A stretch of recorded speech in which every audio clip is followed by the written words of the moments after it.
Welcome to BRR Media. Today I'm joined by Liam Tremble. Liam, it's great to have you with us. Hi, Rosie. Thanks for having me. Delighted to be here.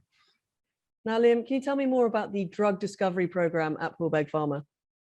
Yeah, no problem. So when Poolbeg launched, we did so with unique access to a world-leading data bank of human trial data and a wealth of clinical data associated with these samples. There's over 250,000 samples in that data bank. When we went live at IPO, a key part of our strategy was to utilize this data bank through AI partnership to ultimately identify new drug targets and treatments for infectious diseases. OneThree Biotech has been the missing link, and they're going to use their technology, their clinically validated technology, to leverage insights into our existing data bank. Our lead asset, POLB001, was identified in a similar manner without using AI analysis.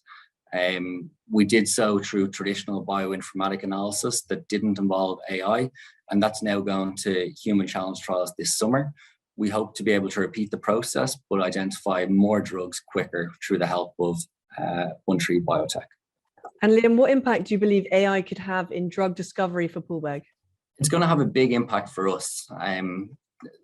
Clinical development is fraught with risks. By the time most products make it to phase 3 trials, about 50% of products actually succeed. So phase 3 trials aren't the issue, but 99% of drugs do fail to make it to the clinic.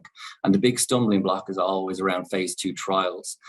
99% of drugs fail to make it to the clinic, but about 85% of them that fail during clinical development do so because they either fail to show efficacy signals or they show toxicity signals that prevent their development. An AI approach has the capacity to take a wealth of data from all spheres of the biological knowledge base. We can apply that all at one go and use diverse data sets like existing publicly available next generation sequencing that we can find on the web, along with our bespoke data sets and natural language processing to utilize the entire literature to identify assets that are not likely just to succeed in vitro, but also likely to perform well preclinically and in the clinic. So by using AI, we can pre-identify assets that are much more likely to succeed. So Liam, how can the use of AI change the costs and benefits of drug discovery? So what we're doing is groundbreaking. In our drug discovery process, we'll still need to go and do in vitro and preclinical validation work to get into the clinic. But by using AI to identify compounds more likely to succeed, we can focus on a narrow window of a small number of compounds. By focusing on a small number, the research takes a shorter time to do and also gets significantly cheaper. We can also use the AI program to identify interrelated pathways and thus design the research program that we need to adopt to get that molecule to the study.